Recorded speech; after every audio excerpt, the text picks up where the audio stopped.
말씀을 준비하면서 새해에 우리 성도님들께서 가지고 계신 새해의 소망은 무엇일까 참 많이 궁금했습니다. 여러분은 어떤 소망을 품고 올해를 시작하셨나요? 저의 올해 새해 소망은 오늘 설교의 제목 그대로입니다. 하나님, 정말 새해에는 새롭고 싶습니다. 2022년 작년과 다르게 새로운 삶을 살고 싶습니다. 이러한 소망을 갖게 된 계기가 하나 있습니다. 송구 영신 예배 때 사회를 준비하면서 예배 순서를 이렇게 보다 보니 교동문 시간이 있어서 먼저 교동문을 이렇게 읽고 반복해서 먼저 읽는데 교동문을 읽을수록 제 마음 가운데 이 소망이 점점 커지는 거예요. 그래서 교동문 중에 그 몇 구절을 오늘 함께 좀 교독하면 좋겠다라는 마음이 들었습니다. 자막을 보시면서 저와 한 번 더 교독하도록 하겠습니다. 너희는 이전 일을 기억하지 말며 옛날 일을 생각하지 말라. 너희는 유혹의 욕심을 따라 썩어져가는 구습을 따르는 옛사람을 벗어버리고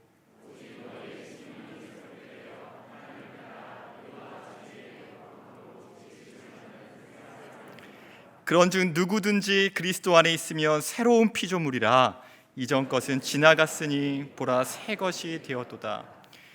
교동문을 소리내서 반복해서 읽는데 점점 제 마음 가운데 하나님 말씀 이대로 우리가 만약 그리스도 안에서 새로운 피조물이 되었다면, 이것이 확실하다면 하나님 새해에는 정말 새로운 삶을 살고 싶습니다. 새해 정말 새롭고 싶습니다라는 막 마음의 소망이 점점 커지는 겁니다. 프로야구 선수들을 보면 개명을 한 선수들이 있거든요. 2010년에서 2020년 사이에 무려 78명의 선수들이 이름을 바꿨다고 합니다. 그러니까 이 선수들 마음 가운데 뭐가 있냐면 이름을 바꿔서라도 좀 새롭게 도전하고 새롭게 시작하고 싶은 마음이 있는 것이죠. 이러한 간절함이 있는 것입니다. 또 독일에서 출간된 후에 10년 넘게 스테디셀러가 된 소설책 중에 이런 제목의 책이 있더라고요. 당신의 과거를 지워드립니다. 그러니까 과거에 잊고 싶은 기억들을 지우고 좀 새롭게 시작하고 싶은 그러한 마음이 공감을 일으켜서 10년 넘게 스테디셀러가 된 것 아닐까, 이러한 생각을 해봤습니다. 오늘 우리가 읽은 본문을 보면 성경에서도 좀 새로운 삶을 갈망하고 이전의 나의 삶에 벗어나서 정말 새로운 삶을 살고 싶은 그 열망으로 가득 차 있는 한 사람을 보게 되는데 그 인물이 바로 야곱입니다. 야곱과 관련된 두 구절을 먼저 읽어볼 텐데요. 첫 번째 구절은 창세기 25장 30절에서 31절입니다. 우리가 잘 아는 내용이에요. 형에게 장자권을 팔라고 하는 구절입니다.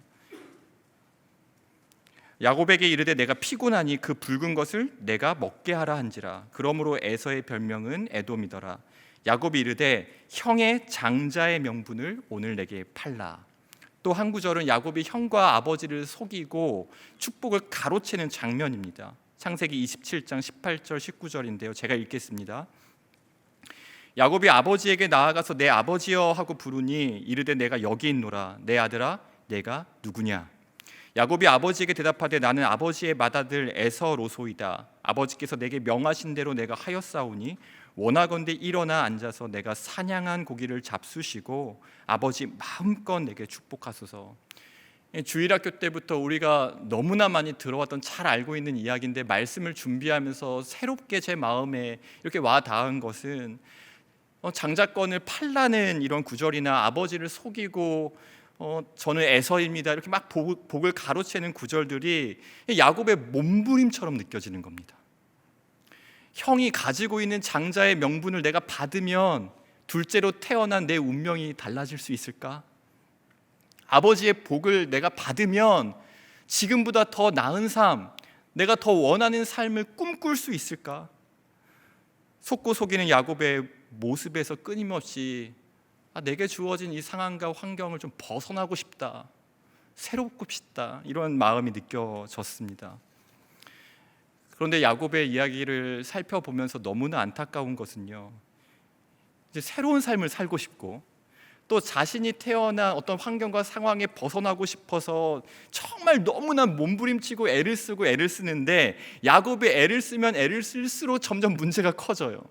삶이 어그러지고 관계가 깨집니다. 그리고 결국 야곱이 머물게 된 곳이 어디냐면 광야 한복판이었습니다.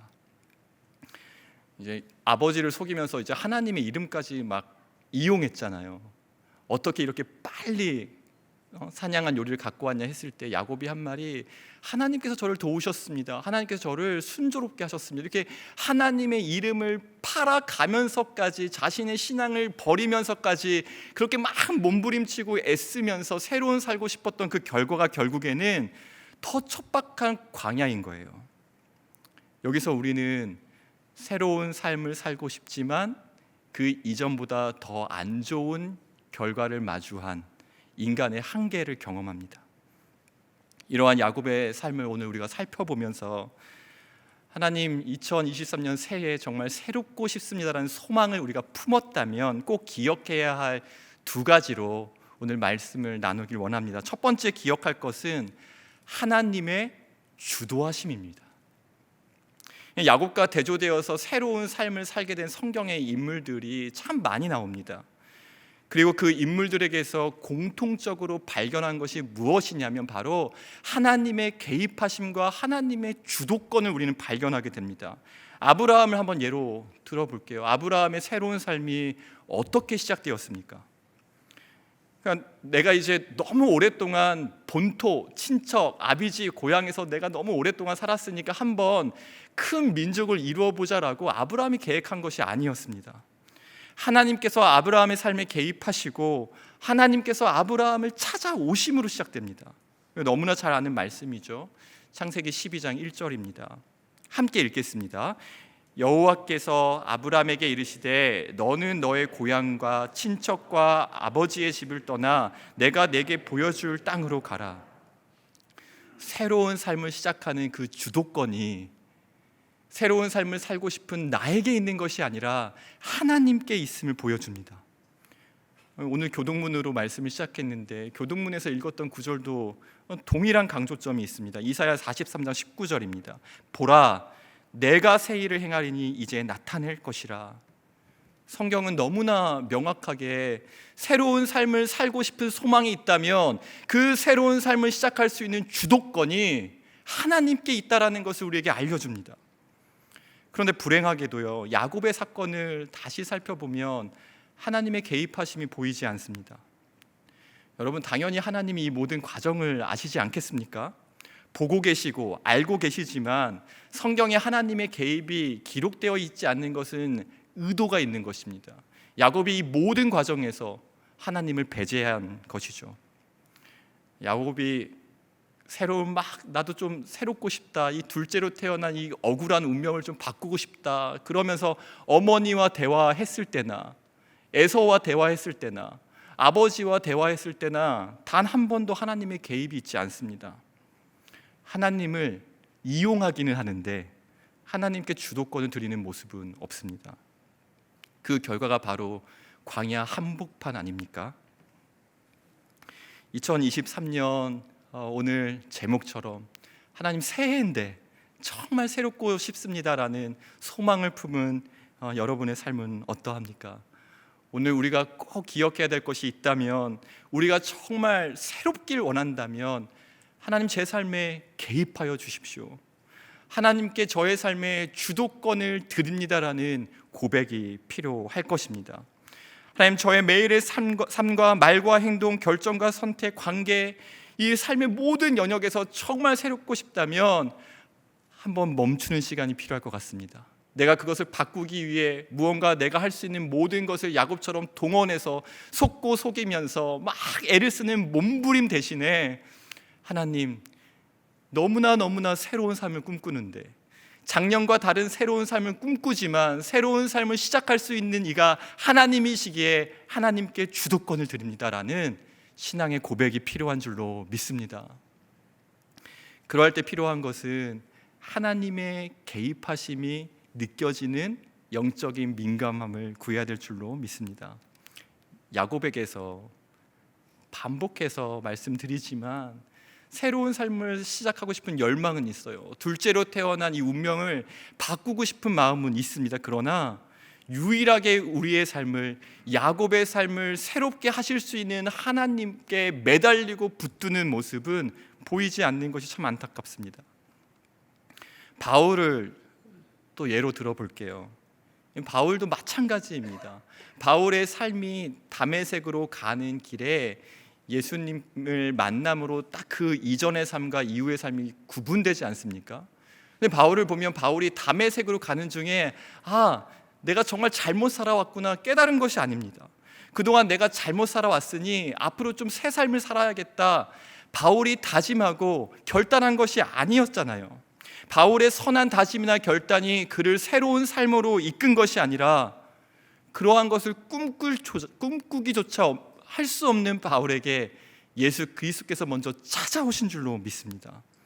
사도행전 9장 4절에서 5절 말씀이 이것을 우리에게 알려주지 않습니까? 땅에 엎드러져 들음에 소리가 있어 이르시되 사울아 사울아 내가 어찌하여 나를 박해하느냐 하시거늘 대답하여 주여 누구시니까 이르시되 나는 내가 박해하는 예수라. 새로운 삶을 살고자 다짐조차 할 수 없는 바울을 하나님이 먼저 찾아오셔서 새로운 삶을 살게 하셨습니다. 야곱의 새로운 삶 또한 이렇게 시작합니다. 자신이 가진 모든 방법을 동원해서 내 힘으로 한번 새로운 삶을 개척해 보겠다 했을 때 막 이렇게 몸부림치고 애쓸 때 새로운 삶이 주어진 것이 아니라 환도뼈가 부러지고 다시 한번 베델에서 자신을 찾아오시는 하나님을 만날 때 비로소 새로운 삶을 시작하고 하나님께서 야곱에게 새 이름을 주십니다. 하나님께 주도권이 있다, 또 하나님께서 우리의 삶을 새롭게 시작하시는 그 주도권이 있다는 사실이 우리에게는 사실 굉장히 큰 위로가 되는 소식입니다. 왜냐하면 여러분, 만약 2023년을 새롭게 좀 살고 싶고 새로운 시도를 하고 싶은데 그러한 삶의 주도권이 우리에게 있다고 한번 상상을 해보십시오. 결과가 어떻게 상상되십니까? 저는 저에게 한번 적용해 봤거든요. 하나님께서 이러한 소망을 주셨는데, 하나님 2022년과는 다른 새로운 삶을 살고 싶습니다라는 소망을 주셨는데 그 주도권이 만약 나에게 있다, 저를 보니까 결과가 너무나 뻔한 겁니다. 이미 너무나 많이 경험해 왔죠. 또다시 후회할 일이 생길 거고, 아쉬움이 남을 것이고, 상처를 줄 것이고, 실수하고 넘어질 것입니다. 그러나 오늘 우리가 이 말씀에서 위로를 얻는 것은 막 몸부림치고 애쓰지만 결국 광야야, 이러한 절망이 아니라 실수 많은 나에게 주도권이 있으면 이 결과를 어떻게 책임지나. 그런데 하나님의 주도권이 있다는 것은 어떠한 위로와 소망이 우리에게 주어집니까? 주도권을 갖고 계신 하나님께서 우리의 삶을 끝까지 책임지신다는 위로가 있는 것입니다. 아브라함이 새로운 삶을 꿈꾸지 못하고 그저 본토 친척 아비 집에서 하루하루를 보냈을 때 찾아오셨습니다. 평생을 그냥 자신의 힘으로 속고 속이며 새로운 삶을, 나의 운명을 좀 바꾸고자 몸부림치던 그때에 야곱의 인생에 찾아오셨습니다. 우리가 꿈꾸는 새로운 삶과는 가장 거리가 멀어 보일 수 있는 예수를 핍박하는 그 박해자 바울에게 찾아오셨고, 죄와 허물로 뒤덤벅이 된 우리를 찾아오셔서 하나님은 2023년 우리의 삶 가운데 새 일을 행하실 줄로 믿고 축복합니다. 그러하기에 2023년 시작하면서 아직 새해니까요, 한 가지 도전하길 원합니다. 우리의 모든 삶에 하나님을 개입시키는 습관을 만들었으면 좋겠습니다. 이제 새해가 되면 작년에 좀 잘못된 습관을 고치기도 하고 또 좋은 습관을 만들려고 이렇게 습관을 세워보지도 않습니까? 저는 오늘 새로운 삶을 시작하길 원한다면 하나님을 내 삶에 개입시키는 습관 만들기를 추천드립니다.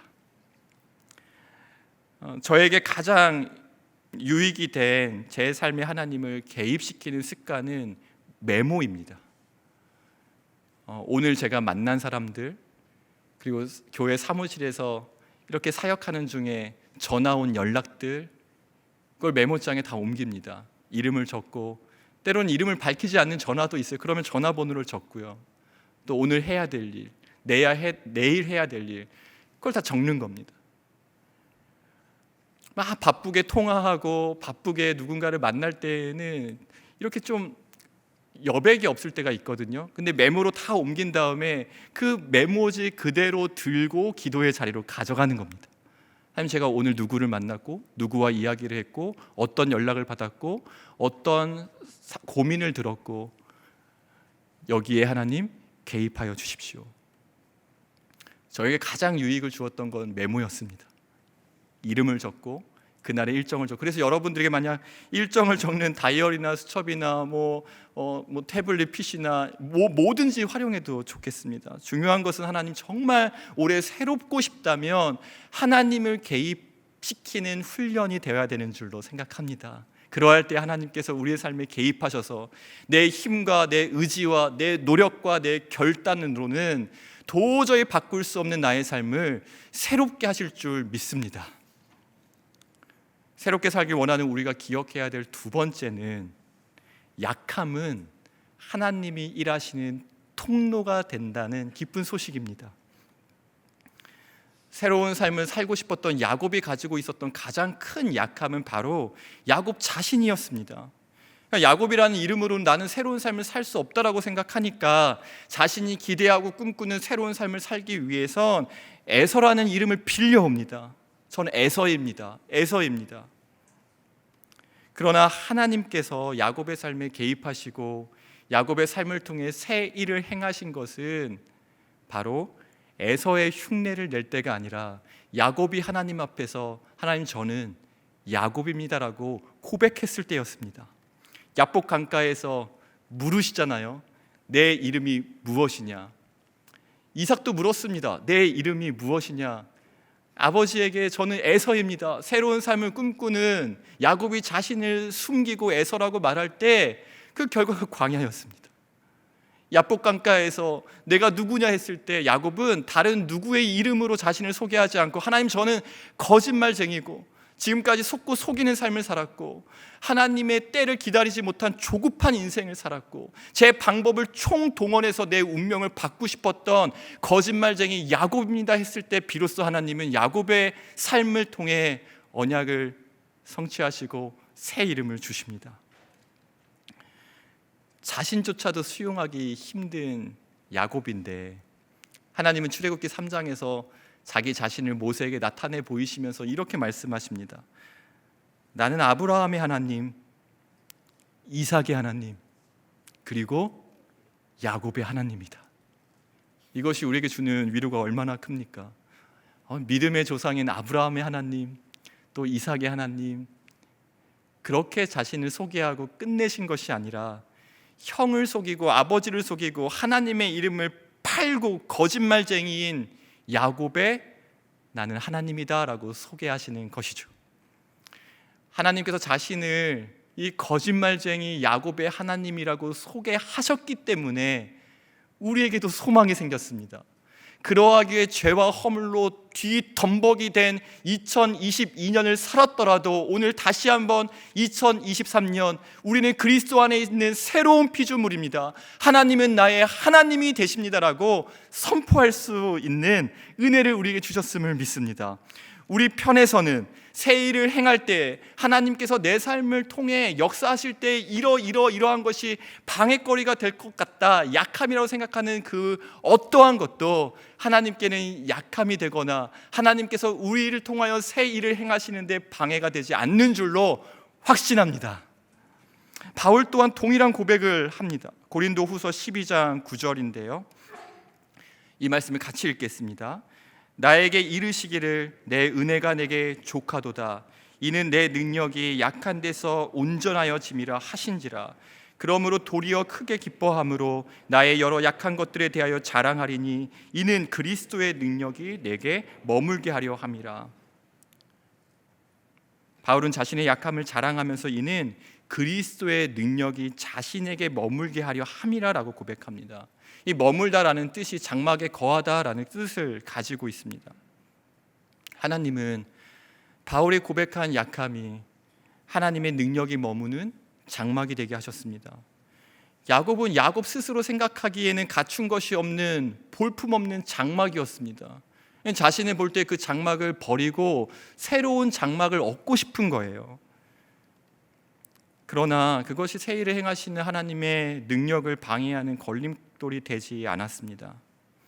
성경을 통해 우리가 확인하는 것은 하나님은 가장 연약한 장막을 찾고 찾으셔서 찾아오시고 그 장막에 머물기를 기뻐하신다는 사실입니다. 우리의 눈에 보기에는 찢어지고 상하고 몸둘 곳이 없을 것처럼 보이는 이 연약한 장막을 찾아오셔서 하나님은 그리스도의 능력이 이 안에 머물게 하십니다. 저도 동일하고요. 2023년을 새롭게 시작하고 싶은데 작년에 제가 가지고 있었던 연약함이나 이제 사람마다 빛과 그림자가 있다라고 하잖아요. 또 빛이 강하면 그림자가 강하다고 합니다.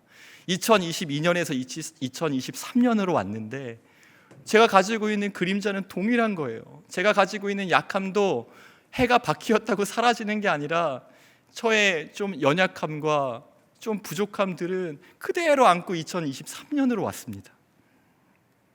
그러나 저에게 주신 하나님의 위로는 이러한 우리의 약함으로 인하여 우리가 주님을 붙들 수밖에 없다면, 나의 약함이 주님이 찾으시는 장막이 되는 충분한 이유가 된다면 우리는 우리의 약함을 숨기는 것이 아니라 이 약함을 자랑하게 될 것입니다.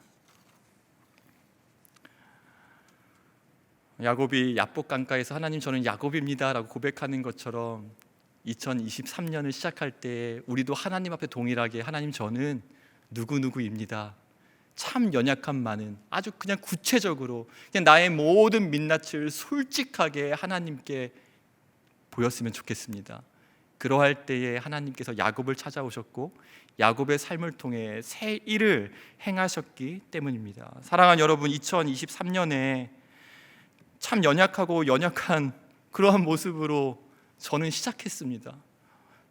송구 영신 예배 때 교독문을 막 교독하면서 새로운 이러한 소망을 품으면서도 제 마음 한켠에는 발견하게 되는 그러한 저의 연약함이 보이면서 오늘 하나님의 위로를 얻습니다. 하나님은 연약한 장막을 보시면서 세상이 그 연약하고 찢어지고 헤어지고 상하고 다른 장막을 보시듯이 판단하는 것이 아니라 그 장막이 우리 한 분 한 분이 바로 가장 사랑스러운 장막이라고, 내가 너무나 머물고 싶고 찾아가기 원하고 평생토록 붙잡아주고 싶고 안아주고 싶고 함께하고 싶은 내가 가장 사랑하는 장막이라고 말씀하시는 주님이심을 믿습니다. 하나님은 야곱을 찾아오셨듯이 우리를 찾아오셔서 우리를 만나주시고 우리의 약함을 통해 우리의 강함을 사용하시는 동시에 우리의 약함을 통해 새로운 삶을 살고 싶은 우리의 소망을 반드시 이루어 주시고 하나님께서 영광을 받으실 줄로 믿습니다. 약함이 하나님을 붙드는 통로가 된다면 그 약함을 자랑하며 우리를 통하여 일하시는 새 일을 행하시는 하나님을 기대하길 원합니다. 함께 기도하겠습니다.